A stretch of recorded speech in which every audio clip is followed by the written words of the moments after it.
কালকে একটা প্রশ্ন এসেছিল, হুজুর বেনামাজির সাথে ভাগ দেওয়া যায় আছে? আমি বললাম ভাগ দেবেন বেনামাজির সাথে নামাজের সাথে পরে, আগে কোরবানি না আগে নামাজ? ফাসাল্লি লিরাব্বিকা ওয়ানহার, আগে নামাজ পড়ো এরপরে বলেন না কেন? তা আগে নামাজের কথা দিলেন, এরপরে কোরবানি আপনি নামাজই পড়েন না, কোরবানি কিসের কারণে দিচ্ছেন? এই জন্য তাকে উত্তর দিয়েছে, এক কাজ করবেন, নামাজি যারা আছেন নামাজের সাথে নামাজিরা ভাগ দেবেন, আর বেনামাজি যারা আছেন বেনামাজি একসাথে ভাগ দেবেন। কারণ ওদেরটা তো এমনি হবে না, ওখানে গোশত খাওয়া হবে, ওরা দিক, আর আমরা যারা নামাজিরা মিলে দেব। আমরা ইব্রাহিম নবীর এই গুরুত্বপূর্ণ শিক্ষা, দায়িত্বশীল যারা আছে ইব্রাহিমের ভূমিকায় আপনারা আসবেন, আর আমরা জনগণ 18 কোটি আমরা ইসমাইলের ভূমিকায় সামনে পালন করব। হে নবী, এই যে কোরবানির কথা আপনি বলেন যে প্রতিটি জামানায় প্রত্যেকটি উম্মতের উপরে ছিল, আমরা যেটা পেলাম এটা কোনটা? নবীজি বলেন এটা তোমাদের জাতির পিতা ইব্রাহিম নবীর সুন্নাত। জোরে বলেন সুবহানাল্লাহ। ইব্রাহিম নবীর সুন্নাত হিসাবে আমরা যেহেতু কোরবানি পেয়েছি, তিনি কি শিখিয়েছিলেন এই কোরবানির দ্বারা? আল্লাহ কোরআনে কারিমে বললাম 27টা বিষয় বলতে গেলে দেরি হবে, আমি সামারাইজ করি, একটা বিষয় শুধু আজকে শোনাতে চাচ্ছি, আর এইটাই আমার মনে হয় আসল। ফালাম্মা আসলামা ওয়া তাল্লাহু লিল জাবিন। ফালাম্মা অতঃপর যখন, আসলামা দ্বিবচন, দুইজনে রাজি হয়ে গেছে, এগ্রি হয়ে গেছে, সম্মত হয়েছে কি পালন করার জন্যে? আল্লাহর বিধান। ইব্রাহিম ছড়ি হাতে নিয়েছে, ইসমাইল গলা দিয়েছে। বিধানটা কার? আরো জোরে বলেন।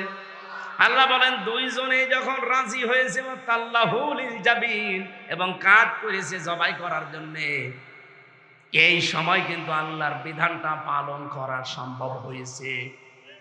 বলেন তো, ইব্রাহিম যদি বলতো আমি 86 বছর বয়সে সন্তান পেয়েছি, জবাই করব না, হয়তো আল্লাহর বিধান পালন? ইসমাইল নবী যদি বলতেন না 13 বছর খবর নেয়নি, এখন এসেছে জবাই দিতে, আমি হব না, দৌড় দিলাম, হয়তো আল্লাহর বিধান? বলেন বলেন। আল্লাহ আসলাম আদি বছর এমনি দেয়নি, দুইজনে যখন রাজি তখনই আল্লাহর বিধান পালন হয়েছে। ও বাংলার মানুষেরা, এদেশে যারা আমরা শুধু টুপি মাথায় দেই, যারা নামাজ পড়ি, শুধু তারাই যদি চেষ্টা চালায় আল্লাহর বিধান পালন করব, এই দেশে কায়েম করব, হবে না। মুসলমান যারা আমরা আছি 92%, এমনকি অন্য ধর্মেরও যারা আছি, দল মত জাতি বর্ণ ধর্ম নির্বিশেষে, এই দেশে সবাইকে এখন ইসমাইলের ভূমিকায় আসা লাগবে। 1628 জন মানুষ এখন দায়িত্বে আছে, তারা এখন দায়িত্ব পালন করবে ইব্রাহিমের ভূমিকায়। আল্লাহর বিধান সামনে যখন যেটা আসবে, তরবারি তুলে নেওয়া লাগলে তরবারি তুলে নেবে। আর 18 কোটি জনগণ আমরা এখন সবাই ইসমাইলের ভূমিকায়, যদি গলা দেওয়া লাগে দরকার হয় গলাও দিয়ে দেব। এক কথা বলেন না কেন? ফালাম্মা আসলামা, এই দুইটা বাপ বেটা যখন আমরা শাসক এবং জনগণ যারা আছি এক হয়ে যাব, দেখবেন এই 11 দিন পরে যে কোরবানি, এই কোরবানির সময় আল্লাহর বিধান বাংলাদেশে কায়েম হয়ে যাবে ইনশাআল্লাহ। এইটা আল্লাহর নবী ইব্রাহিম আমাদের জাতির পিতা শিখিয়েছিলেন। কালকে একটা প্রশ্ন এসেছিল, হুজুর কোরবানিতে আর মাত্র 11 দিন আছে, বেনামাজির সাথে ভাগ দেওয়া যায় আছে? আমি বললাম ভাগ দেবেন বেনামাজির সাথে নামাজের সাথে পরে, আগে কোরবানি না আগে নামাজ? ফাসাল্লি লিরাব্বিকা ওয়ানহার, আগে নামাজ পড়ো এরপরে বলেন না কেন? আগে নামাজের কথা দিলেন, এরপরে কোরবানি আপনি নামাজই পড়েন না, কোরবানি কিসের কারণে দিচ্ছেন? এই জন্য তাকে উত্তর দিয়েছে, এক কাজ করবেন, নামাজি যারা আছেন নামাজের সাথে নামাজিরা ভাগ দেবেন, আর বেনামাজি যারা আছেন বেনামাজি একসাথে ভাগ দেবেন। কারণ ওদেরটা তো এমনি হবে না, ওখানে গোশত খাওয়া হবে, ওরা দিক, আর আমরা যারা নামাজিরা মিলে দেব। আমরা ইব্রাহিম নবীর এই গুরুত্বপূর্ণ শিক্ষা, দায়িত্বশীল যারা আছে ইব্রাহিমের ভূমিকায় আপনারা আসবেন, আর আমরা জনগণ 18 কোটি আমরা ইসমাইলের ভূমিকায় সামনে পালন করব ইনশাআল্লাহ। প্রাণপ্রিয় জেলা কুষ্টিয়া, ভেড়ামারা থানার অন্তর্গত জনিয়াদহ ফুটবল ময়দানে যুব সমাজ ও এলাকাবাসীর যৌথ উদ্যোগে তাফসিরুল কোরআন মাহফিল, এটা 9 বছর চলছে এখানে একাধারে। এতদিন যারা কোরআনে কারিমের পেছনে লেগে আছেন, এই আয়োজনের সাথে যারা সম্পৃক্ত, যে মানুষগুলো এখনো পর্যন্ত জীবিত আছে, যারা মারা গেছে, প্রত্যেককে আল্লাহ যেন মাফ করে দেন। আরো জোরে বলে। মাহফিলের সম্মানিত সভাপতি জনাব মোহাম্মদ রাশিদুল হাসান আজাদ, অবসরপ্রাপ্ত অতিরিক্ত সচিব, আতালাল্লাহু উমরাহু ওয়া বারাকাল্লাহু ফি হায়াতি। মাহফিলের প্রধান অতিথি সাবেক চেয়ারম্যান মিরপুর উপজেলা পরিষদ, মিরপুর কুষ্টিয়া, বাংলাদেশ জামায়াতে ইসলামী মিরপুর ভেড়ামারা এই আসনের মনোনীত সংসদ সদস্য পদপ্রার্থী, আপনাদের এলাকার সন্তান, বিশিষ্ট রাজনীতিবিদ, শ্রদ্ধাভাজন ব্যক্তিত্ব জনাব মোহাম্মদ আব্দুল গফুর, আতালাল্লাহু উমরাহু ওয়া বারাকাল্লাহু ফি হায়াতি, বলেন আমিন। এ মাহফিলে এতক্ষণ যিনি আলোচনা রাখলেন, মুফাসসিরে কোরআন, প্রিন্সিপাল ইমদাদুল উলুম মাদ্রাসা যোগিয়া কুষ্টিয়া, মুফতি ফরিদ উদ্দিন আবরা দামাদ বারকাতুহুমুল আলিয়া, বলেন আমিন। আমার আগে কথা বলছিলেন কুষ্টিয়ার সন্তান, সাংবাদিক মুফতি সাইফুদ্দিন আল আজাদ, কথা বললেন মুফতি আব্দুল্লাহ আল আমিন, আব্দুল্লাহ আল মামুন। মঞ্চে বসা ইসলামিক চিন্তাবিদ, শিক্ষাবিদ, রাজনীতিবিদ, আপনাদের ভেড়ামারার সন্তান ডক্টর মাওলানা জসিম নুরুল আমিন জসিম দামাদ বারকাতুহুমুল আলিয়া, বলেন আমিন। মঞ্চে বসা আছেন বাংলাদেশ জামাত ইসলামী ওলামা বিভাগ কুষ্টিয়া জেলা শাখার সম্মানিত সেক্রেটারি জনাব মাওলানা ইয়াসির আরাফাত জিহাদি। মঞ্চে বসা আমার সাথে আজকে এসেছেন ঝিনাইদহ বাড়ি ইসলামিক চিন্তাবিদ, মুফাসসিরে কোরআন, কুষ্টিয়া হরিপুর কেন্দ্রীয় মসজিদের সম্মানিত খতিব হাফেজ মাওলানা মুফতি হাফিজুর রহমান জিহাদি। মঞ্চে বসা আমি অনেকের নাম জানি না, সম্মানিত ব্যক্তিবর্গ, সামনে বসা মুসলমান ভাইরা, পর্দার আড়ালের সম্মানিতা মা এবং বোনেরা, প্রশাসনের ভাইরা, প্রাণপ্রিয় কুষ্টিয়াবাসী, যাদের উদ্যোগে আজকের এই কোরআনের মাহফিল এখানে সাজানো হয়েছে, স্বেচ্ছাসেবকদের জন্য, সদস্যদের জন্য প্রাণ খুলে দোয়া করছি সারাটা জীবন যেন কোরআনের পেছনে তারা ব্যয় করতে পারে। নবীজি জানিয়েছেন 3টা জায়গায় যদি কেউ টাকা পয়সা সময় খরচ করে, কিয়ামতের দিন তার জবাব আল্লাহর কাছে দেওয়া লাগবে না। 1 নম্বরে কোরআনের পেছনে। আপনি কোরআন প্রসারে কায়েমে, যার পেছনে সম্পদ এবং সময় ব্যয় হবে, যদি ওটা কোরআন কেন্দ্রিক হয়, যেহেতু এটা আল্লাহর বাণী, এজন্য কিয়ামতে এই সময়ের, এই সম্পদের হিসাব আল্লাহর দরবারে দেওয়া লাগবে না। যুবকরা মিলে এলাকায় যাদেরকে সাথে নিয়ে কোরআন প্রচারে আজকে আঞ্জাম দিলে, শুধু প্রচার করলে হবে? বলেন বলেন। এ কোরআনকে প্রচার করার পরে এটাকে আপনাকে বোঝা লাগবে, কিন্তু বোঝার সিস্টেমগুলো আমাদের দেশে ওইভাবে চালু নেই। আমরা চালু করতে চাই আগামীতে, যে কোরআন যেভাবে আমরা হালকা প্রচার করি, এভাবে যেন অন্তত আমরা বুঝতে পারি। কোরআন যেভাবে প্রচার করার নিয়ম, তার চাইতে বেশি দরকার বোঝা। এ বাংলাদেশ, ভারত, পাকিস্তানে যারা কোরআনের কথা বলে, অনেক মানুষ আমরা কোরআনের এই প্রচার শোনার পরে না বুঝে মনে করি ওইটাও ঠিক। আমি নাম ধরে বলছি, এই যে বিভিন্ন ভণ্ড পীর যারা আছে, এই মানুষগুলো যখন আলোচনা শুরু করে, কথাবার্তা আমাদের সামনে বলে, এরা কি কোরআন হাদিসের বাইরে কোনো আয়াতের কথা বলে? বলেন বলেন। এরা কোরআনের আয়াত দিয়েই কথা শুরু করে, কিন্তু আয়াত পড়ে ঠিক চলে যায় অন্য লাইনে। আর এটা দোষ শুধু ওদের না, দোষ আমাদেরও আছে, কারণ আমরা তো বুঝি না আছে তাহিরি সাহেব বলল কি। যদি বুঝতাম যে তাহিরি সাহেব জিকিরের নাম নিয়ে আল্লাহর নাম বাদ দিয়ে দিয়েছে, যেখানে আর 11 দিন পর একটা দিবস আমাদের সামনে আসতেছে, নাম কোরবানি। কি নাম? এ কোরবানি খালি আমাদের উপর আল্লাহ দেয়নি। ঈদুল আজহা এটা শুধুমাত্র আমাদের উপরে না, কোরবানির এই নিয়মটা একেবারে দুনিয়া তৈরি হওয়ার পর থেকে চলে আসতেছে, কিয়ামত পর্যন্ত চলবে। কিন্তু ঈদুল ফিতর যেটা, এটা কিন্তু একেবারে দুনিয়া তৈরি হওয়ার পর থেকে শুরু হয়নি। এটা মাত্র ১৫০০ বছর আগে শুরু হয়েছে, যখন কোরআন নাজিল হয় তখন।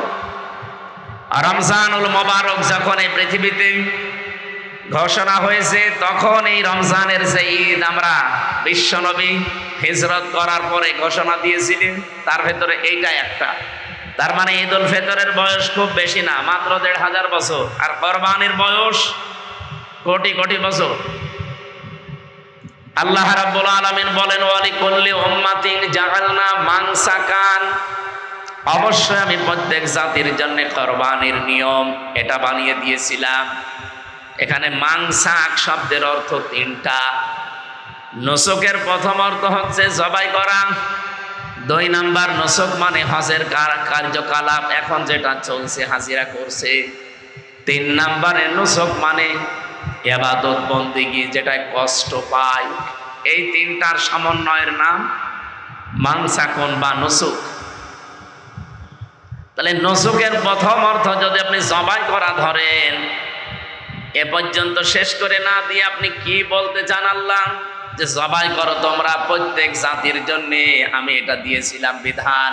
লিয়াযকুরুসমাল্লাহি আলা মা রাযাকাহুম মিন বাহিমাতিল আনআম। বলেন আল্লাহু আকবার। আল্লাহ বলেন, এ পশু শুধু জবাই করলেই হবে না, এ পশু জবাই করার আগে যেন আমি আল্লাহর নাম তোমরা নিতে পারো। যেখানে পশু জবাই করার আগে এই কোরবানির শিক্ষা যে আল্লাহর নাম নেওয়া লাগবে। কার নাম? আরো জোরে বলেন। নাকি বাবার নাম নিলে হবে? অনেকে তো ইয়ালি বাবা, শালি বাবা, খাজা বাবা বলেও জবাই করে।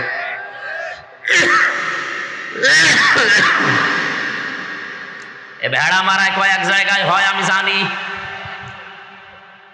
স্যার, ভেড়া মারা হয় না? কত রকমের উল্টাপাল্টা মাজার বানিয়ে সেখানে আল্লাহর নাম বাদ দিয়ে অন্যের নামে জবাই হয়। কোরবানির প্রথম শিক্ষা এটা, যা করবেন কার নামে? আরো জোরে বলেন। যা করা লাগবে আল্লাহর নামে। এইটা বাদ দিয়েছিল যারা, দেখেন তাদেরকে আল্লাহ এত নিচে নামিয়েছে, এখন বুক ফুলিয়ে বলবে যে আমি অমুক, তাও বলতে পারেন। আপনি আল্লাহর নাম বাদ দিয়ে অন্য কাউকে ওখানে রিপ্লেস করবেন, এত পোষাবে, দুর্গন্ধ সৃষ্টি হবে। এই জন্য আগামী থেকে যারা আসবেন, আল্লাহ বাদে অন্য কাউকে যেন সামনে নিয়ে আসার চেষ্টা করবেন না। আপনি কিছু বোঝেন তো নাকি আন্দাজে ঠিক বেঠিক বলছেন? বোঝেন কিছু? সুতরাং আমরা সামনে নিয়ে আসতে চাই কার নাম? কালিমাতুল্লাহি হিয়াল উলিয়া, আল্লাহু আজিজুন হাকিম। সব চাইতে উপরে থাকবে কার নাম বলেন তো? আমরা আর কাউকে উপরে রাখতে চাই না, সে বাবা হোক আর স্বামী হোক। অনেকে দেখি না, যে আসে সে উপরে তুলে ফেলে। কেন? ওখানে আল্লাহু আকবার লিখে দিতে পারেন না? লিয়াযকুরুসমাল্লাহ, যেন তারা, এই লাম এখানে জের দেওয়া আছে, যেন তারা আল্লাহর নাম উচ্চারণ করতে পারে। আলা মা রাযাকাহুম, তাদেরকে যে রিজিক গুলো দিয়েছি, মিন বাহিমাতিল আনআম, এই চতুষ্পদ জন্তু জানোয়ার এগুলো জবাই করার সময়, যেহেতু যে সমস্ত ভণ্ড দরবারগুলোতে আল্লাহর নাম বাদ দিয়ে অন্যের নাম উচ্চারণ হয়, কোরবানির শিক্ষা তারা আজও নিতে পারে। বলেন বলেন। আমার ভাইরা, আমি যে শিক্ষাটা এখান থেকে আমি নিজে পেয়েছি, আজকে থেকে কঠিনভাবে সিদ্ধান্ত নেওয়া লাগবে, জীবনে যতদিন বেঁচে আছি আল্লাহ পাক ছাড়া কাউকে আমি উপরে নিয়ে যাব। আরো জোরে বলেন। যেহেতু কোরবানি এসেছে আমাদের সামনে, বেশি দিন আর নেই, 11 দিন বাকি আছে। মাত্র 11 দিনের ভেতরে আমাদের সিদ্ধান্ত পুরাপুরি নিতে হবে। এবার যদি সিদ্ধান্ত ভুল করেন, আমার মনে হয় আবার কতদিন পরে কোরবানি আসতেও পারে, নাও আসতে পারে। কারণ আপনার জীবনে হয়তো আপনি আর পাবেন না। এজন্য কোরবানির শিক্ষা আল্লাহর নাম উচ্চারণ। সেখানে দেখি আমার তাহেরি সাহেব আল্লাহর নামের পাশাপাশি উনি জিকির করে, ইয়ালি বাবা, শাহ আলী বাবা, কেল্লা বাবা, গোলাপ শাহ বাবা। গোলাপ শাক কি এই জেলায় আছে? পাশে আছে। হ্যাঁ, সুলাইমান শাহ। আপনি বলেন আল্লাহ বাদে অন্য কারো নামে জিকির করা জায়েজ আছে? অথচ ওনারা ওই জিকির গুলো যখন করে কত মানুষ দেখে তাদের সাথে তাল দেয়। এই জন্যে দেয় কারণে জাতি কোরআন বোঝে না। কোরআন হয়তো পড়তে পারেন আপনি, কিন্তু বুঝতেন না। এই জন্য পড়ার পাশাপাশি আপনাকে বোঝা লাগবে। তাহলে কেউ এই কুষ্টিয়া জেলায় এসে ধোঁকা দিয়ে আমাদেরকে আর বোকা বানাতে পারবে না। 3 নম্বরে শুধু বুঝলেই হবে না, যতটুকু বুঝলেন ওইটা আপনি প্রচার করবেন, যতটুকু বুঝেছেন ওইটা আপনি মানবেন। এটা 3 নাম্বার শর্ত। আমার মাঝে মাঝে মনে হয় এই 3 নাম্বারটা যদি আমরা সবাই মিলে আমল করতে পারতাম, যে আমি যতটুকু কোরআন পড়ি ততটুকু বুঝি, আর এতটুকু আমি প্রচার করব, এতটুকু আমি মেনে চলবো, এই দেশে কোরআনের অনুষ্ঠানের জন্য কোনোদিন অনুমতি নেওয়া লাগতো না। লাগে না এতদিন? কথা বলে না কেন? আর লাগবে কোনোদিন না, কারণ জাতি এখন কোরআনে কারিম নিজে মানে এবং প্রচার করার দায়িত্ব অলরেডি নিয়েছে। এটা শুধু আমির হামজার দায়িত্ব না। বাল্লিগু আন্নি ওয়ালাউ আয়া, বাল্লিগ না বাল্লিগু, বহু বছর এটা নবীজি বলেন তোমরা সবাই মিলে প্রচার করো। যদি একটা আয়াত তোমার জানা থাকে, তাহলে দল মত নির্বিশেষে আজ আমরা যারা নবীর উম্মত দাবি করি, বলেন তো এই আয়াতটা, এই হাদিসটা যদি আমরা মেনে চলতে পারতাম, এই 15 বছরে আলেমের কাছ থেকে কেউ মাইক কেড়ে নেওয়ার সাহস পেত না। আমার স্পষ্ট মনে আছে 19 সালে, এটা ঘুরিয়ে দেন, গলা ভেঙে যাচ্ছে, ঘুরিয়ে দেন, ঠিক আছে। বেড়ামারা আর্ট সেন্টারে এসেছিলাম, অনুষ্ঠানটা কমপ্লিট, আমি উঠবো, সেই সময় আল্লাহর বান্দারা উঠতে দিল না। কোথায় আছেন আপনারা আজ? আপনি তো আমির হামজাকে মানা করেন না, আপনি মানা করেছিলেন আল্লাহকে। কারণ আল্লাহর ওই কথাগুলো আমি শুধু অ্যাডভার্টাইজ করতাম। কথা বলেন ঠিক কিনা? কোরআনের প্রচারে যারা বিভিন্ন নাম দিয়ে বাধা দেন, আপনি তো হামজাকে বাধা দেন না, আপনি তো জামাত ইসলামকে বাধা দেন না, আপনি তো শিবিরকে বাধা দেন না, আপনি সরাসরি বাধা দেন আল্লাহ, নিজে আল্লাহকে। কারণ এই কথাগুলো আল্লাহরই প্রচার করার দরকার। আল্লাহর কথা উনি আমাদেরকে প্রতিনিধি করে পাঠিয়ে প্রচার করাচ্ছে।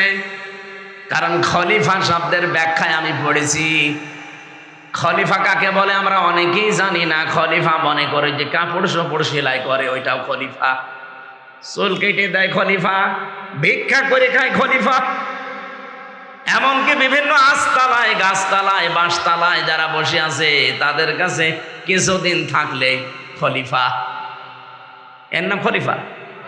খলিফা মানে স্থলাভিষিক্ত। আমি যেই কাজ করতাম আমি যেতে পারি না, আমি জসিম ভাইকে পাঠিয়েছে যে কাজটা করে আসো, এর নাম খলিফা। ওনাকে যদি কেউ অপমান করে, অপমান আমার গায়ে লাগবে। আর কথা বলে না কেন?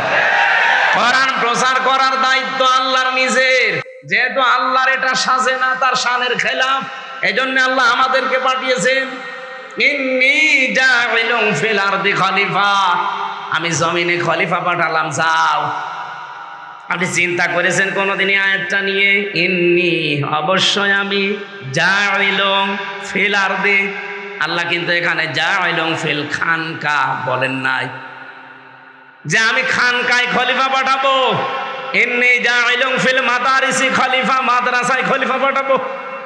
ইন্নী জাইলুন ফিল মাসাজিদি খলিফা, মসজিদে খলিফা পাঠাবো আল্লাহ বলেন নাই।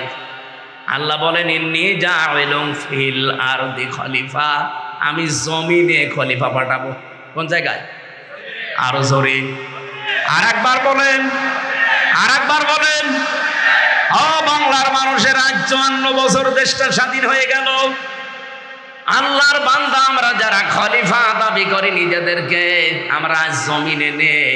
কেউ মাদ্রাসায়, কেউ মসজিদে, কেউ মক্তবে, কেউ খানকায়। জমিন ফাঁকা পেয়েছে জালেমরা, 180 মাইল বেগে চালাচ্ছে।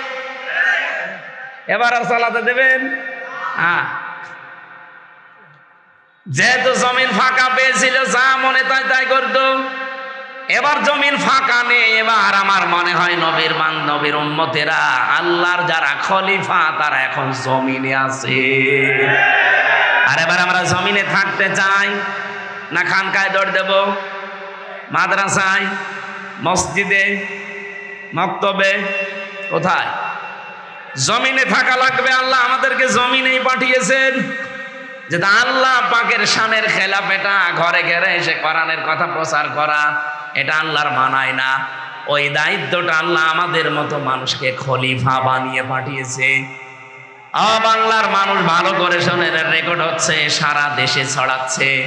এবার আর আল্লাহর খলিফারা কোনদিন জমিন ছেড়ে চলে যাবে। যত ষড়যন্ত্র হোক, যত সমস্যা দেখা দিক, জমিনে টিকে থাকা লাগবে। আমরা স্বপ্ন দেখতে চাই এবার জমিনে, যেহেতু খলিফার দায়িত্ব নিয়ে আমরা আছি। 300 এমপির ভেতরে 151 জন অন্তত কোরআন বুকে নিয়ে যেন যেতে পারে। এটা যদি কেউ মনে করেন যে না, এটা জামাত ইসলামের কাজ, হোক, এইটাই জামাত ইসলামের কাজ। কেউ যদি মনে করেন এটা দুনিয়ার কাজ, হ্যাঁ এইটাই দুনিয়ার কাজ। কেউ যদি মনে করেন এটা রাজনীতি, হ্যাঁ এইটাই রাজনীতি। আপনি জমিনে থেকে কাজ করলে আপনারটা রাজনীতি হয় না। আপনার মতো আমিও একজন নাগরিক মানুষ, আমি জমিনে থেকে কাজ করলে কোরআনের পক্ষে এটা রাজনীতি হয়। আমার মনে হয় আপনার কোনো দুর্বিসন্ধি আছে। কথা বলে না কেন?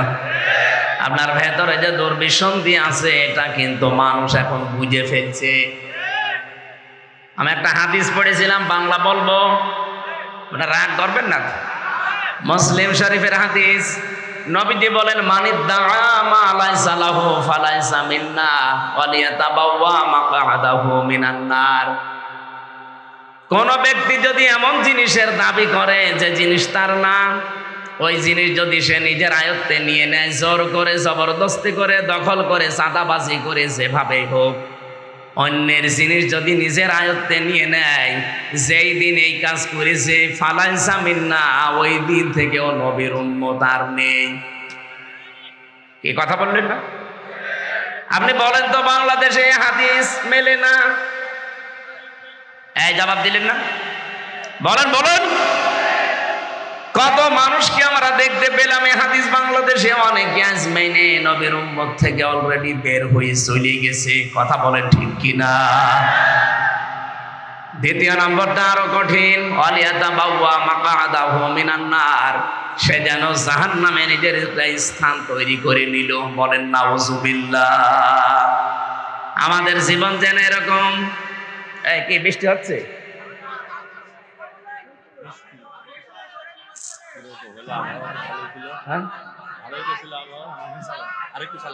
সুবহানাল্লাহ ওয়ালহামদুলিল্লাহ লা ইলাহা ইল্লাল্লাহ লা ইলাহা ইল্লাল্লাহ মুহাম্মাদুর রাসূলুল্লাহ।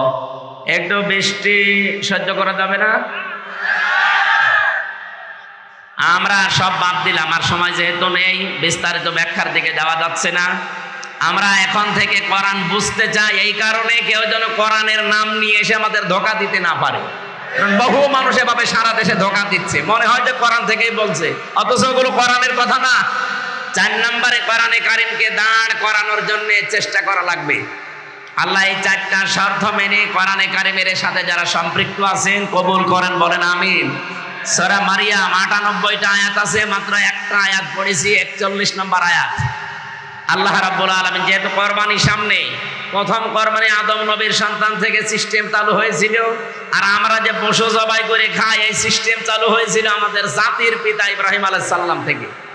সেই কথাটা আল্লাহ আমাদেরকে কিছু নিয়ম নীতি শিখিয়েছেন আয়াতের মাধ্যমে। ওয়াযকুর ফিল কিতাবি ইব্রাহিম, এই কিতাবের ভেতরে ইব্রাহিমের আলোচনা আছে, এটা আপনি স্মরণ করেন। স্মরণ করেন মানে আপনি মানুষের কাছে বর্ণনা করেন। ইন্নাহু কানা সিদ্দীকান নাবিয়্যা, নিশ্চয় সে ছিল একদিনের পক্ষে কথা বলি। ঠিক যারা মানুষের তৈরি করা আইন কানুন জমিনে কায়েম করতে চায়, এতদিন যাদেরকে আমরা অভিভাবক মনে করতাম, বড় ভাই বলতাম, দাদা বলতাম, ঠিক জানো তারা এখন আমাদের জানের শত্রু হয়ে দাঁড়াচ্ছে। ইব্রাহিমকে বলেছিল লাইল্লাম তানতাহিলা আরজুমান্নাকা, লামে তাকিদ নুনে সাকিলা, তোরে আমি মেরেই ফেলবো, হত্যা করে ফেলবো। আজ বিভিন্ন জায়গায় আওয়াজ তুলছে না, বলেন ওয়াহজুরনি মানিয়া, অথবা আমার কাছ থেকে দূরে চলে যাও। দেশ থেকে দাঁড়িয়ে দেওয়ার জন্য কত রকমের কায়দা কৌশল এখন তৈরি করছে সামনে। আপনারা যত কিছু করেন না কেন, আমরা নমরুদের সন্তান না, আমরা ইব্রাহিমের সন্তান। আরো জোরে, জোর হলো না? ইব্রাহিম বলেছিলেন ওয়াতাসিলুকুম ওয়ামা তা'বুদুনা মিন দুনিল্লাহি ওয়া আদউ রাব্বি ওয়ালা মাআকুম বিদুআইকা রাব্বি শাকিয়্যা। তোমরা যাদের সাথে আর শরীক করো মানুষের তৈরি করা আইন নিয়ে, কেউ দরগা পূজায়, কেউ দুর্গা পূজায়, কেউ পীর পূজায় ব্যস্ত আছো, আমি সব ছেড়ে দিলাম। ওই আল্লাহ বাদে তোমরা যাদেরকেই ডাকো আমরা কাউকে মানি না। আজ বাংলাদেশে যারা আল্লাহর দিন কায়েম করতে চায় তাদের স্লোগান এইটাই। এই কথা বোঝা লাগবে, তাদের স্লোগান এইটা না। অথচ এই 54 বছর ধরেই তাদের উপর একটা মিথ্যা তহমত লাগানো আছে, তাদের আকীদা ঠিক নেই। কে বলেছে আপনাকে?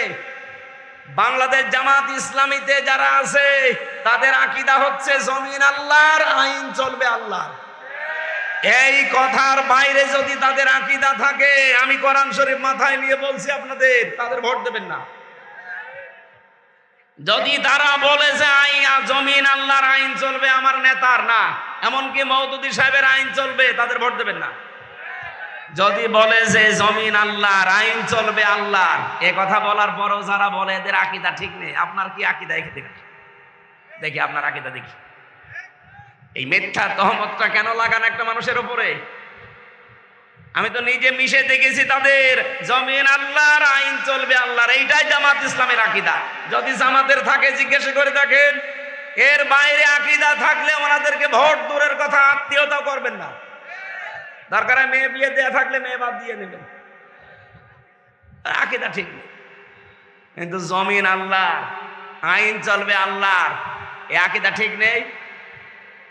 এটা কি আমাদের আকীদা না নবীদের আকীদা? বলেন বলেন। ইব্রাহিম নবী আকীদা পোষণ করতেন, যারা আল্লাহ বাদে মিন দুনিল্লাহ, অন্য কারোর সাথে যারা আছো আমি সব থেকে ইতিজাল, আমি দূরত্ব বজায় রাখলাম, সব ছেড়ে দিলাম। ওয়াদউ রাব্বি, আজকে থেকে আমি শুধু আল্লাহকে ডাকবো, আমার রবকে। আলাম আকুম বিদুআইকা রাব্বি শাকিয়্যা, আমি আশা করছি আমার রব আমাকে হতভাগ্য করবে না, আমার ডাকে আল্লাহ সাড়া দেবে। সেই বিশ্বাস আমাদের নেই? আরো জোরে বলেন আছে কিনা? সুতরাং একনিষ্ঠ ভাবে যারা ফিরে এসেছি, বিপদ আপদ মুসিবত ষড়যন্ত্র এক আর দুই আসবেই, কারণ এখনো নমরুদের বাচ্চারা দুনিয়া থেকে শেষ হয়ে যায়নি। এমনকি ইব্রাহিমের সন্তান যারা, তারা আমরা যেমন শেষ হয়ে যায়নি, বিপরীত যারা নমরুদ তারা শেষ হয়ে গেছে। আমরা বেঁচে থাকলেও লাভ, মরে গেলেও লাভ। আর নমরুদ বেঁচে থাকলেও ক্ষতি, মরে গেলেও ক্ষতি। হযরত ইব্রাহিম তিনি আল্লাহর পরিচয় খুঁজতেছিলেন, অনুসন্ধান করতেছিলেন, শেষ পর্যন্ত তিনি পেয়ে গেলেন, মেনে নিলেন। আর আমরা এমনিতে তিনি সিদ্দিক হয়েছেন। সত্যকে সত্য জানার পরে বাবা বিপক্ষে, বংশের লোক বিপক্ষে, দেশের মানুষ বিপক্ষে আগুনে দিয়েছে, এরপরও তিনি সত্যকে ছাড়েননি। আল্লাহ বলেন তুমি সাধারণ শুধু খলিল না, তোমাকে আমি খলিল দিয়েছিলাম পরীক্ষার কারণে, আজকে থেকে তোমার আরেকটা নাম দিলাম, ইন্নাহু কানা সিদ্দিকান, তুমি সিদ্দিক। সত্যকে সত্য জানার পরে দুনিয়ার সব পেছনে ফেলে যারা মেনে নিতে পারে এরা সিদ্দিক। এই সিদ্দিক বাংলাদেশে বড় অভাব। খালি আমরা আবু বকর সিদ্দিক হয়ে বসে আছি, কিন্তু সিদ্দিক যে কিভাবে হওয়া লাগে, হযরত আবু বকর এমনি সিদ্দিক হননি। এমন একটা কঠিন বিষয় তিনি বিশ্বাস করেছিলেন, যেটা আল্লাহ পর্যন্ত বলতে গিয়ে আশ্চর্য হয়ে গেছে। সুবহানাল্লাযী আসরা বিআবদিহি লাইলাম মিনাল মাসজিদিল হারাম ইলাল মাসজিদিল আকসা। আল্লাহ নিজে পর্যন্ত আশ্চর্য হয়ে গেছে ঘটনাটা বলতে, এই জন্য তো সুবহান ব্যবহার করবে। যেই ঘটনা বলতে আল্লাহ নিজে আশ্চর্য হয়ে যায়, সেই ঘটনা যখন আবু জেহেল শুনেছে, একবারেই বলেছে মোহাম্মদ মিথ্যাবাদী। শুধু এতটুকুই বলে নাই, বলছে পাগল হয়ে গেছে লোকটা। আবু বকরের কাছে বলার পরে এক দৌড়ে গেলেন নবীজির কাছে, হে নবী, আপনি কি এটা বলেছেন যে মেরাজ হয়েছে আমার? বললেন, হ্যাঁ। তোমার বিশ্বাস হয় না? হযরতে আবু বকর সিদ্দিক কথা বলতে দেরি, নবীজি বললেন, হ্যাঁ আমার মেরাজ হয়েছে, তোমার বিশ্বাস হয় না? হযরত আবু বকর বলেন, আমি বিশ্বাস করেছি। এমন সারা জীবন নদীর পানি এদিকে চলছে, হঠাৎ করে আপনি বললেন নদীর পানি উল্টা দিকে যাচ্ছে, 1 সেকেন্ডও দেরি করব না আমি বিশ্বাস করতে। নবীজি বললেন, ও আবু বকর, এত বড় কথা তুমি বিনা প্রশ্নে দ্বিধাহীন চিত্তে বিশ্বাস করে নিলে, তোমারে আমি আজকে আর খালি হাতে ফেরত দিতে পারি না। আজকে থেকে তোমার নামে একটা লকব লাগিয়ে দিলাম, তুমি শুধু আবু বকর না, তুমি আবু বকর সিদ্দিক। তিনি সত্যকে সত্য জানার পরে আবু জেহেলের মতো ডিনাই করেননি, পেছনে ফেলে রাখেননি, মিথ্যা প্রতিপন্ন করেননি। সত্যকে সত্য জানার পরে দ্বিধাহীন চিত্তে প্রশ্ন ছাড়া মেনে নিয়েছিলেন, এই জন্যই তিনি সিদ্দিক। আর কিয়ামতের দিন আল্লাহ 4টা ভাগ করবেন, মিনান নাবিয়িনা ওয়াস-সিদ্দিকিনা ওয়াশ-শুহাদা ওয়াস-সালিহিন। প্রথম কাতার থাকবে নবীদের, এরপরে সিদ্দিকদের, এরপরে শহীদদের, এরপরে সালিহিন বান্দাদের। নবীদের কাতারে তো আমরা উঠতে পারবো না, কারণ ওটা নির্ধারিত। সিদ্দিকদের কাতারে ওঠা যাবে যদি সত্যকে সত্য জানার পরে দুনিয়া একদিকে আর আপনি যদি মেনে নিতে পারেন। আমার কথার অর্থ যদি না বুঝে থাকেন হাত তোলেন যে আমি বুঝি নাই। সত্যকে সত্য জানার পরে যারা প্রশ্ন ছাড়া দ্বিধাহীন চিত্তে যারা মেনে নিতে পারবেন, কিয়ামতের দিন তারা সিদ্দিক আকবরের সাথে উঠবেন। আমরা সিদ্দিক খুঁজে পাই না, মনে করি সত্য কথা বললেই সিদ্দিক হয়ে যায় না। সত্যকে সত্য জানার পরে মেনে নেওয়ার মতো মন তৈরি করেন, এইটা আজ অনেকের তৈরি হচ্ছে না। ইব্রাহিম নবী খোঁজ করে সত্য পেলেন, আর আমরা আঙ্গুল দিয়ে দেখিয়ে দেই, এরপর আপনি মানতে চান না। কোন কারণে বলেন তো? আপনি কিসের সিদ্দিক? খালি কোরআনের আয়াত পড়ে আমরা শুধু আন্দাজে আয়াত আরবিতে পড়ার পরে বাংলা যদি ব্যাখ্যা করে, তখন আপনি আর সিদ্দিকও থাকতে পারেন না, গালিগালাজ করেন। ইয়া আইয়ুহাল্লাযীনা আমানুত্তাকুল্লাহা ওয়া কুনু মা'আস সাদিকিন, ঈমানদারেরা আল্লাহকে ভয় করো আর যারা সত্যবাদী তাদের সঙ্গে থাকো। এই সত্যবাদী কারা? এই পৃথিবীতে কমপক্ষে যারা 5টা কাজের আঞ্জাম দিতে পারবে তারা সত্যবাদী। কারা? কোরআনে কারীম যদিও এই কাজকে আকাবা বলে ইঙ্গিত দিয়েছে কোরআনে, ফালাকতাহামাল আকাবাতা ওয়া মা আদরাকা মাল আকাবা। রব্বুল আলামিন বলেন, না, সে গিরিপথ পার হতে রাজি না, অথচ এই গিরিপথই পার হওয়া লাগবে সফল হতে হলে। যদি কেউ বলে আমি সিদ্দিক, তাহলে অবশ্যই তাকে গিরিপথ পার হওয়া লাগবে। হে নবী, আপনি কি জানেন এই গিরিপথটা কি? ফাক্কু রাকাবা, এটা হচ্ছে দাস মুক্তকরণ। এর আয়াত ইবনে কাসিরের ব্যাখ্যা, যদিও ওই জামানায় মানুষ বেচা কিনা হয়তো দাস দাসীর প্রচলন ছিল, কিন্তু এখন ব্যাখ্যা করবেন কি করে? এখন ব্যাখ্যা করতে হলে ফাক্কু রাকাবার ব্যাখ্যা হচ্ছে মানুষের তৈরি করা আইন, এগুলোর গোলামি যারা করে, এখান থেকে যারা আল্লাহর তৈরি করা আইনের পক্ষে নিয়ে আসে, এই মানুষগুলোই হচ্ছে সিদ্দিক। আরে ভাই, আমরা তো মানুষের তৈরি করা আইনের গোলামি করতে বলি না, আমরা বলি আল্লাহর গোলামির কথা। কথা বলেন ঠিক কিনা? যারা এই দেশে আল্লাহর আইনের কথা বলে, আল্লাহর আইনের পক্ষে, আল্লাহর দাসত্ব করার জন্য, মানুষের দাসত্ব থেকে মুক্ত করার জন্য, 1 নাম্বার গুণ, 73টা দল আছে এই দেশে। কোন দলের এই গুণটা আছে আপনি বলেন? আপনি আন্দাজে বলবেন না, আপনি ভেবে চিন্তেই বলেন। 73টা দল এখন কাজ করছে মানুষের তৈরি করা আইন থেকে আল্লাহর দাসত্ব করার জন্য। কারা চেষ্টা চালাচ্ছে আপনি বলেন তো, একবারে বলেন। যারা করছে আপনি তাদের পক্ষে থাকবেন। 2 নম্বরে আওয়াতামুন ফি ইয়াউমিন দি মাসগাবা, যারা নিঃস্ব অসহায় এতিম, না মিসকিন, মিসকিন আর এতিম কিন্তু এক না। এতিম শব্দের শাব্দিক অর্থ হচ্ছে যারা খাবারের ধান্দায় থাকে, আর একটা অর্থ হচ্ছে যাদের মা বাবা নেই। কিন্তু মিসকিন মানে সাকানা স্কুল থেকে, মিসকিন মানে যার বসবাসের ঘর বাড়ি নষ্ট হয়ে গেছে, মাথা গোজার ঠাঁই নেই, এমন মানুষের সামনে যারা যারা দাঁড়ায়, এই মানুষগুলো হচ্ছে আল্লাহর ভাষায় সিদ্দিক। সত্যকে সত্য জানার পরে এগিয়ে গেছে। আগস্টের 5 তারিখের পরে দেখবেন মে মাসে, জুন মাসে এই দেশে বন্যা এসে অনেকের ঘর বাড়ি মাথা গোজার ঠাঁই নষ্ট করে দিয়েছিল। কথা বলে না কেন? কত দল আছে এই দেশে বলেন, একটা দলকে আমরা এগিয়ে যেতে দেখলাম না।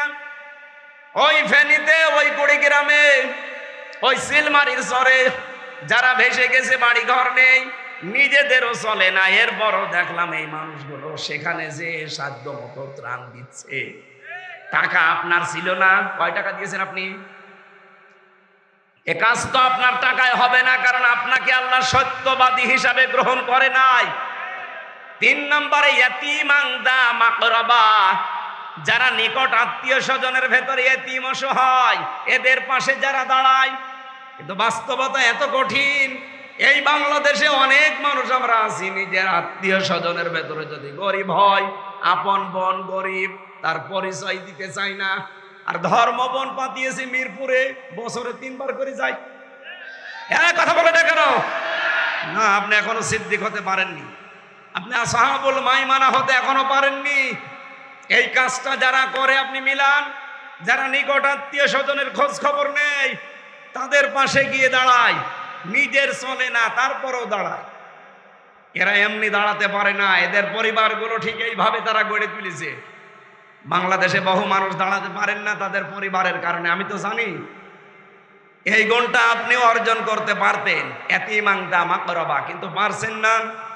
আপনার নিকট আত্মীয় স্বজন গরিব মানুষ যারা আছে, চাচা হোক, বোন হোক, ফুফু হোক, এই প্রতিবেশী আত্মীয় স্বজন, এদের কাছে যেতে পারেন না, তাদের হক আদায় করতে পারেন না। একটাই কারণ, আপনার বউ বাধা দেয়, আপনার শাশুড়ি বাধা দেয়। এরকম পরিবার দেশে নেই। আমাদের বাধা দিয়ে আটকারে আসতে পারে না, কারণ আমরা ছোটবেলা থেকে ওইভাবে তৈরি করি যে ইয়াতীমান দা মাকরাবা হওয়া লাগবে। গরিব থেকে এটা এসেছে। নিকট আত্মীয় স্বজনের খোঁজ খবর না রাখলে যত বড় মুসলমান দাবি করেন, আপনি নামের আগে পরে সিদ্দিক লাগান, জীবনও আল্লাহ আপনাকে সিদ্দিকের কাতারে কিয়ামতে তুলবে না। এই জন্য বউ যারা এসেছেন, বিভিন্ন জায়গায় বসে আছেন মা বোনেরা, আপনি যদি চান আপনার স্বামী আরো বেশি দিন বেঁচে থাক, আপনার স্বামীর সম্মান মর্যাদা ইজ্জত দুনিয়ায় আরো বেড়ে যাক, আপনি সব সময় স্বামীকে দিয়ে চেষ্টা চালাবেন। দেখো, আর যাই করো, আমাদের পক্ষে হোক বিপক্ষে হোক, নিকট আত্মীয় যাদের রক্তের সম্পর্ক, এইগুলোর হক আদায় করো। এরকম বউ দেশে কম না বেশি? বলেন বলেন। পাওয়া যাচ্ছে। আজ হাজারো পরিবারে শান্তি নেই বউ শাশুড়ির জন্যে। স্বামীগুলো আজ মানসিক রোগী হয়ে যাচ্ছে। আমি কি বেশি বলে ফেললাম?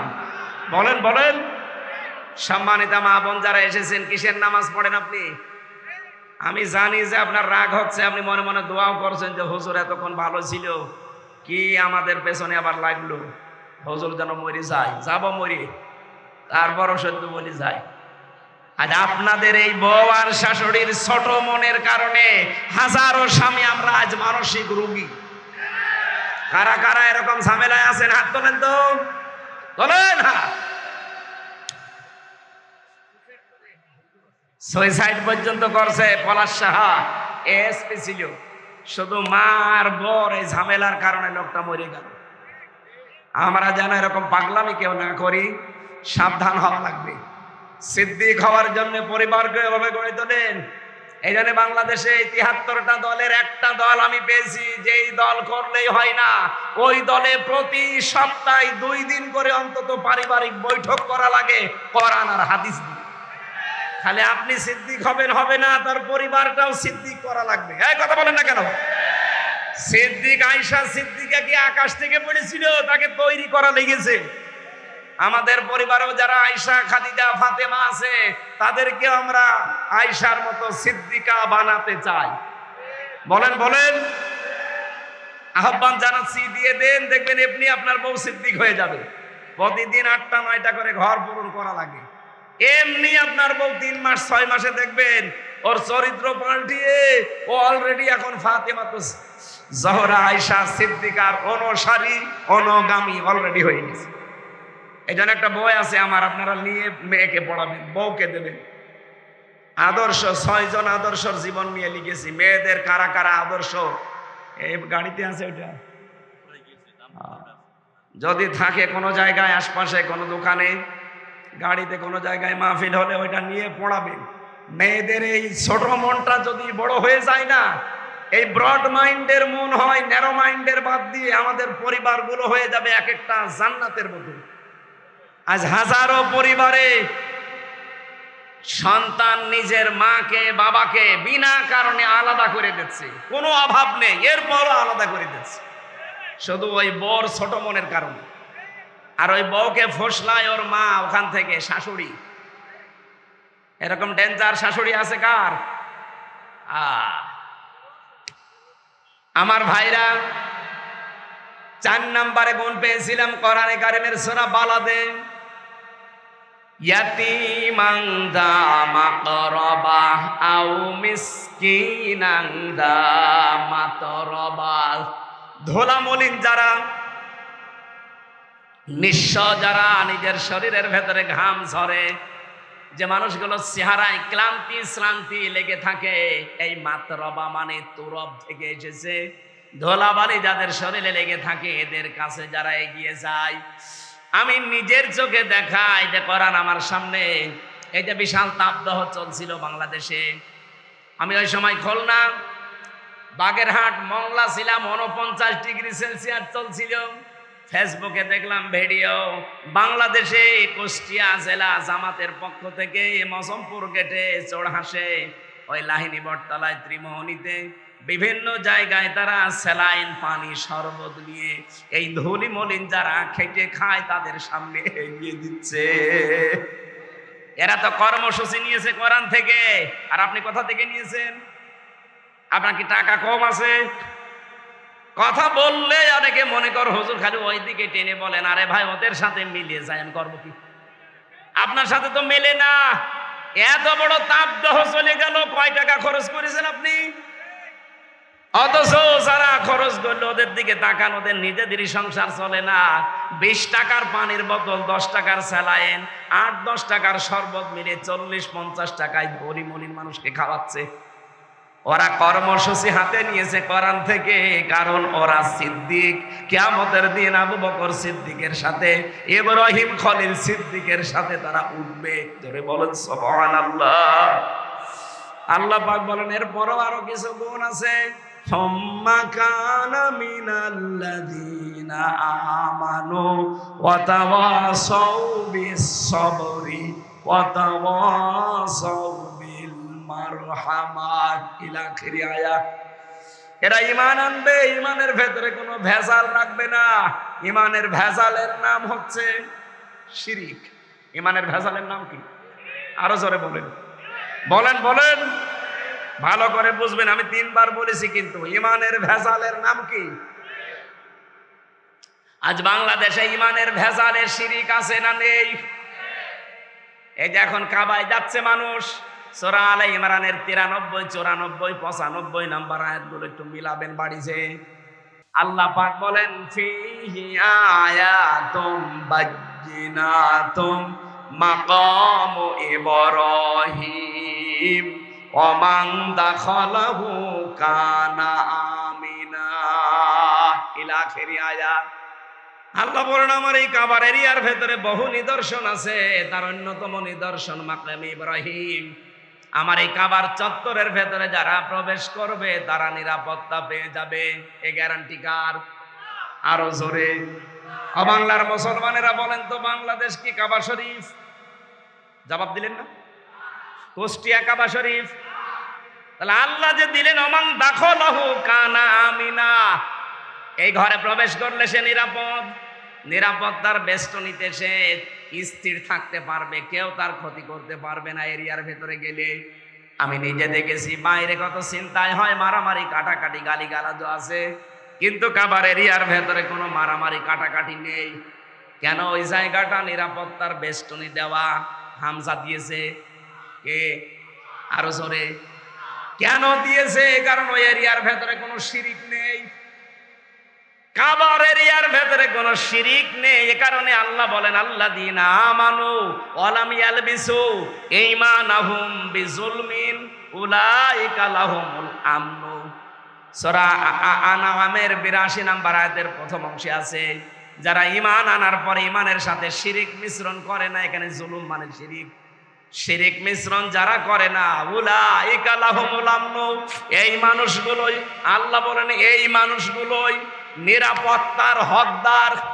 আমি আবার বলছি, বাংলাদেশ যেহেতু কাবা শরীফ না, এটা নিরাপত্তার চাদর দিয়ে ঢেকতে হলে শিরিক মুক্ত করা লাগবে।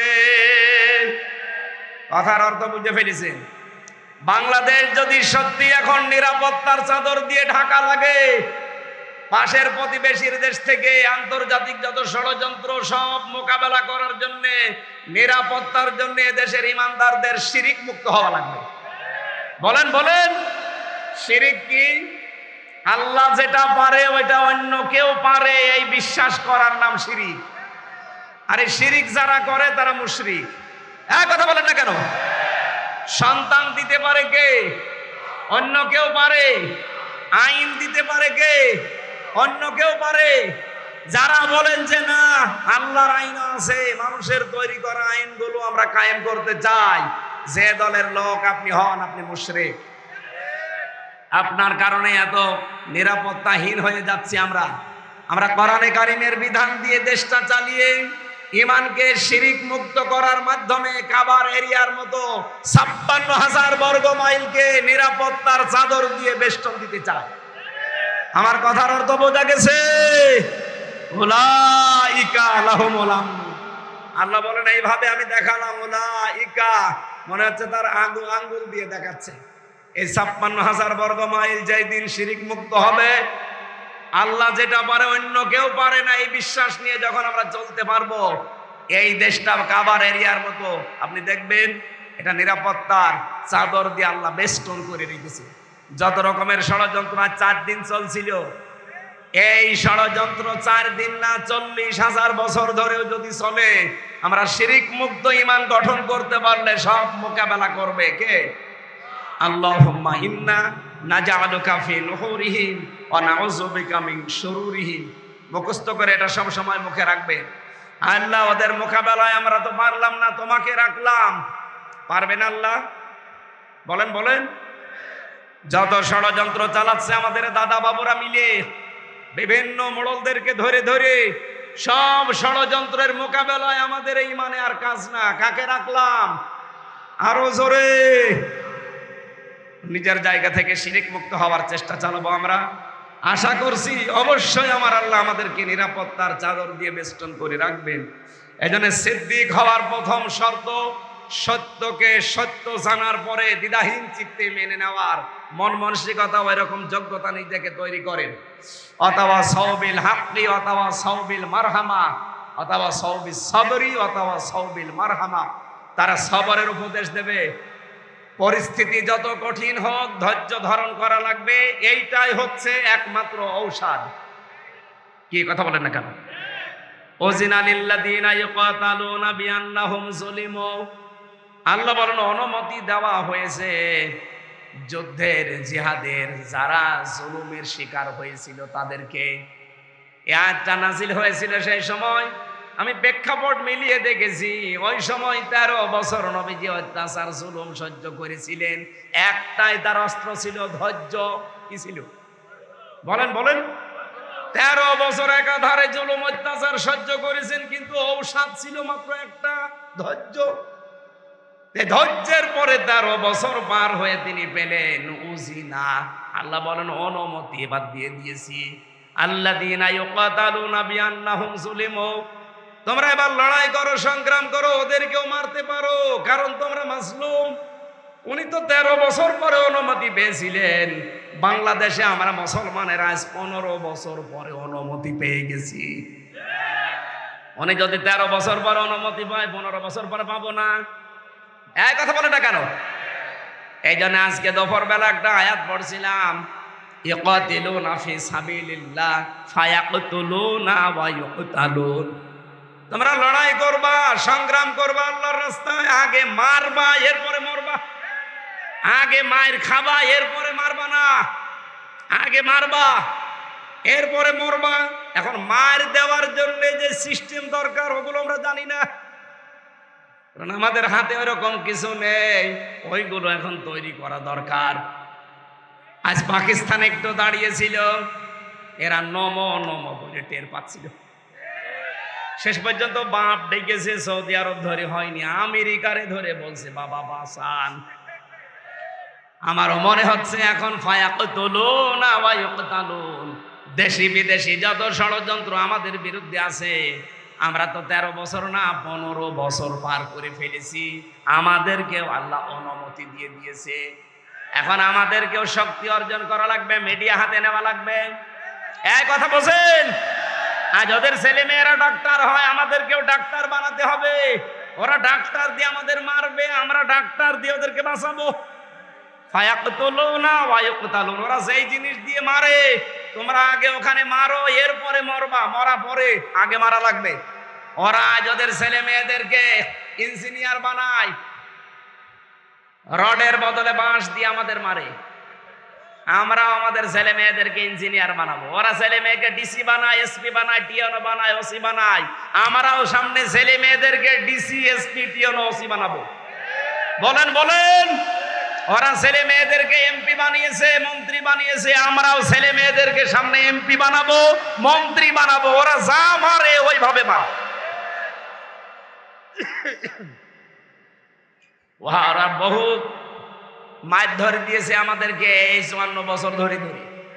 নবীজি 13 বছর পরে যদি অনুমতি পায়, আমরা 54 বছর বাদ দিলাম, 15 বছর তো গেছে। 15 বছর পরে এখন আমরা অনুমতি পেয়ে গেছি। ইন্নাল্লাহা আলা নাসরিহিম লাকাদির। লাম বাদ দিলে অর্থ করতে পারতাম, লাকাদির দিলেন কেন? আল্লাহ বলেন ইন্নাল্লাহা আলা নাসরিহিম লাকাদির। অবশ্যই আমি আল্লাহ এ বিষয়ে তোমাদেরকে সাহায্য করতে সক্ষম। এরপরে আবার অবশ্যই দিয়েছে। ইন্নাল্লাহা তো আছে, আলা নাসরিহিম, এই হিম এটা জমির বহু বছর, শুধু এই এদেরকে না, কিয়ামত পর্যন্ত হিম থাকবে। সত্যি যারা অত্যাচারিত হওয়ার পরে অনুমতি পাবে জিহাদের, যুদ্ধের, সংগ্রামের, আন্দোলনের, লড়াইয়ের, এই মানুষগুলোকে আমার আল্লাহ বলেন আমি সাহায্য করব এবং আমি নিজে সক্ষম। আমার তো আয়াত পড়ার পরে মনে হয় 13 বছর পার হয়ে 15 বছর পার করে ফেলেছি। আল্লাহ আমাদেরকেও সাহায্য করতে অক্ষম না সক্ষম? আরো জোরে বলেন, কেন সক্ষম? আল্লাযীনা ইখরিজু মিন দিয়ারিহিম বিগাইরি হাক্কিন ইল্লা আইয়াকুলু রাব্বুনাল্লাহ। আল্লাহ পাক বলেন তাদেরকে এই 13 বছর বাড়ি থেকে বের করে দেওয়া হয়েছে, নিজের ব্যবসা প্রতিষ্ঠান থেকে বের করে দিয়েছে, একটাই মাত্র কারণ, তারা বলতো আমাদের রব আল্লাহ। এই 15 বছর যারা জুলুম, অত্যাচার, নির্যাতনের শিকার আমরা, নিজেদের দোষে না। আমি কোনোদিন আপনার মেয়ের দিকে তাকাইনি যে আপনি আমাকে 3 বছর জেলে রাখবেন। এই কথা বলে না কেন? আমার মামলার একেবারে বাদই ছিল যেহেতু হাসিনা, আমি হাসিনাকে বলতে পারবো যে আপনার মেয়ের দিকে আমি কিন্তু তাকাইনি। আর আপনার যে মেয়ে, ও মেয়ে তাকানো যায়?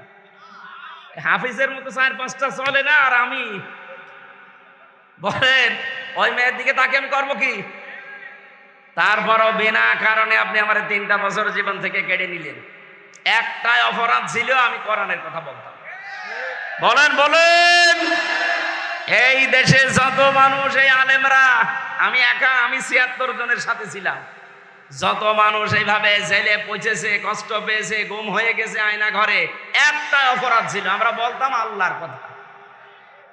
ওরা 13 বছর এই বলতে বলতে সব হারিয়েছিল। পরবর্তীতে উসিনা অনুমতি দেওয়া হয়েছে তাদের।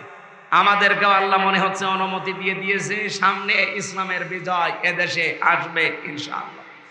ইনশাআল্লাহ বলছে, এই কারণে লাকাদির দিয়েছেন আল্লাহ। আলা নাসরিহিম, প্রত্যেকটা শব্দ গবেষণামূলক। যে কোনো শব্দ নিয়ে একটু চিন্তা ভাবনা করবেন, দেখবেন একটা নতুন তথ্য পাবেন। আমরা তো কোরআন নিয়ে ভাবি না, ভাবি লালন কয় মন গাঁজা খেয়েছে, এই বাঁচতে পারে মেরে ফেলার হুমকি দিয়েছিল। আর জুমান্নাকা অহজুরনি মালিয়া, এটা আরো কঠিন, তুই আমার সামনেই থাকবি না, আমার কাছ থেকে তুই দূরে চলে যাবি। আমাদেরকে অনেকে আজ অভিভাবক সুলভ আচরণ না করে এই ইব্রাহিমের পিতা আজরের মতো আচরণ করছে আমাদের সাথে। আমরা তাদেরকে বাঁচাতে চাই প্রাপ্ত জ্ঞান অনুযায়ী, তারা বাঁচতে চায় না, আরো আমাদেরকে ডুবাতে চায়। 2 নম্বরে জাতির পিতা ইব্রাহিম ছিলেন নাবিয়্যা। কি ছিলেন? নাবি। আমি নবী শব্দের এই কেরাত 2টা পড়েছিলাম। নাবি 4 আলিফ টান দিয়ে, ইয়া 1 আলিফ টান দিয়েছি। 7 কেরাতের এটা 1 কেরাত। উনি নবী ছিলেন। কেমন নবী? নবী শব্দের শাব্দিক অর্থ হচ্ছে সংবাদ বাহক। এটা নাবা থেকে এসেছে। নাবা মানে ব্রেকিং নিউজ বলা হয়। নাবা শব্দের অর্থ কি? এটা ইংরেজিতে আপনি লেখেন NEWS, নিউজ। এই যে আজকে আমাদের সাথে যে বক্তা ছিল উনি একজন সাংবাদিক। এই যে নবী বলা হয় ওনাকে, যদি উনি ওহী পায়নি। এন দিয়ে যদি আপনি নর্থ ধরেন, ই দিয়ে যদি ইস্ট ধরেন, ডাব্লু দিয়ে যদি ওয়েস্ট ধরেন, আর এস দিয়ে যদি সাউথ ধরেন, আপনি 4টা অক্ষরকে 4টা দুনিয়ায় ভাগ করে দেন, দেখবেন তামাম দুনিয়ার সব খবর যার কাছে আছে তিনি হচ্ছেন নবী। আল্লাহ তাকে নবী বললেন কেন? ওই যে দ্বিতীয় যে আয়াতটা পড়েছিলাম, ওয়াকাযালিকা নুরি ইব্রাহিমা মালাকুতাস সামাওয়াতি ওয়াল আরদ।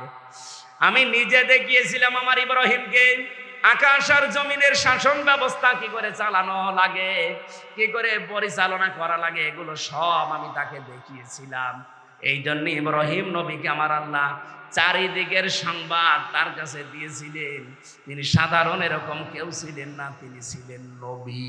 কি ছিলেন? আমাদের কাছে যেহেতু এখন নবী নেই, নবীর সংবাদ আছে। নবীর সংবাদ কোনটা? বিশ্ব নবীর সংবাদ আল্লাহ এই কোরআনে দিয়েছেন। আমি প্রায় 17টা পেয়েছি বিশ্ব নবীকে নিয়ে আমার আল্লাহ কোরআনে কারিমে। 17 জায়গায় বিশদ আলোচনা দিয়েছেন, আর 7টা জায়গায় পেয়েছি তার নাম আল্লাহ স্পষ্টভাবে ওই মোহাম্মদ উচ্চারণ না করে অন্যান্য নাম দিয়ে তাকে ডাক দিয়েছেন। কোরআন শরীফের ভেতরে 7টা নামে ডাক বেশি পেয়েছি আমি।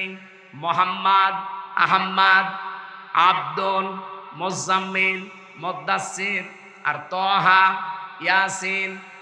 এই 7টা নামে আমার আল্লাহ কোরআনে কারিমে যেখানে ডাক দিয়েছেন দেখবেন এর পরে পরে কোন জায়গায় 3টা, কোন জায়গায় 5টা, কোন জায়গায় 7টা, কোন জায়গায় 11টা, কোন জায়গায় 17টা, এতগুলো ব্যাখ্যা করা আছে প্রত্যেকটি শব্দের পরে। ইব্রাহিম নবী ছিলেন, আর আমাদের কাছে আল্লাহ যাকে পাঠিয়েছিলেন উনি ইব্রাহিমের সন্তান। নাম কি? মুহাম্মাদুর। বলেন বলেন মুহাম্মাদুর। নবীজিকে প্রশ্ন করা হয়েছিল, হে নবী আপনি বহু সংবাদ নিয়ে এসেছেন দুনিয়ার চারিদিককার, কারণ বলিয়া জোহান্নাস ইন্নী রাসূলুল্লাহি ইলাইকুম জামিআ। হে দুনিয়ার মানুষেরা শোনো, আমি শুধু মক্কা এরিয়ার জন্য না, তামাম দুনিয়ার জন্য, সকলের জন্য আমি নবী হয়ে এসেছি, আল্লাহর রাসূল হয়ে তোমাদের কাছে এসেছি। যতগুলো সংবাদ আমি নিয়ে আসলাম তার ভেতরে অন্যতম সংবাদ হচ্ছে এই কোরবানির সংবাদ। আল্লাহ রাব্বুল আলামিন বলেন, এই যে সাহাবায়ে কেরাম জিজ্ঞাসা করেছিলেন